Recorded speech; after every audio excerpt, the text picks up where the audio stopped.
ఏపీలో political heat నెలకొంది. వచ్చే ఎన్నికల్లో గెలుపే ధ్యేయంగా అన్ని రాజకీయ పార్టీలు పావులు కదుపుతున్నాయి. ఇప్పటికే అధికార వైసీపీ ఒంటరి పోరుకు సిద్ధమైంది. పెద్ద ఎత్తున అభ్యర్థులను మార్చుతోంది.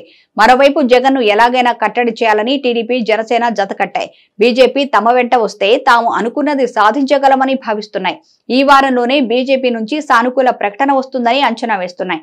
సరిగ్గా ఇటువంటి నేపథ్యంలోనే కేంద్రం తీసుకుంటున్న తాజా నిర్ణయాలు పొత్తుపైన ప్రభావం చూపే అవకాశం కనిపిస్తోంది.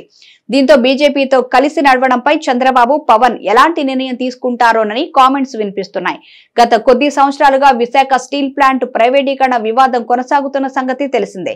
కానీ ఎన్నికల దృష్ట్యా బీజేపీ ఈ అంశాన్ని తాత్కాలికంగా విడిచిపెట్టిందని నాయకులు చెప్తూ వచ్చారు. కానీ అలా విడిచిపెట్టలేదని సంకేతాలు ఇచ్చింది.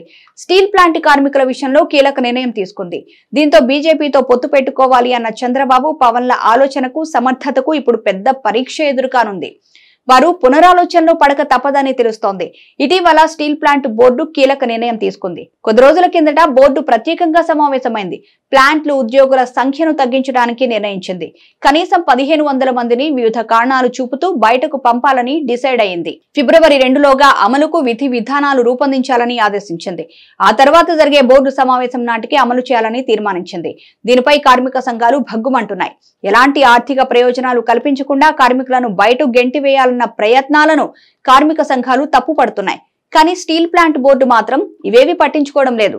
వాలంటరీ సెపరేషన్ స్కీమ్ పేరిట వీఆర్ఎస్ తీసుకునేలా కార్మికులపై ఒత్తిడి పెంచడమే దీని ఉద్దేశం. 30 సంవత్సరాల సర్వీసు దాటిన వారికి దీన్ని వర్తింపచేయనున్నారు. ఇంకా మిగిలిన సర్వీస్ కు బేసిక్ పేతో పాటు డిఏ మొత్తం ఎన్ని నెలలైతే అంత ఇచ్చి పంపేలా ప్రణాళికలు సిద్ధం చేస్తున్నారు.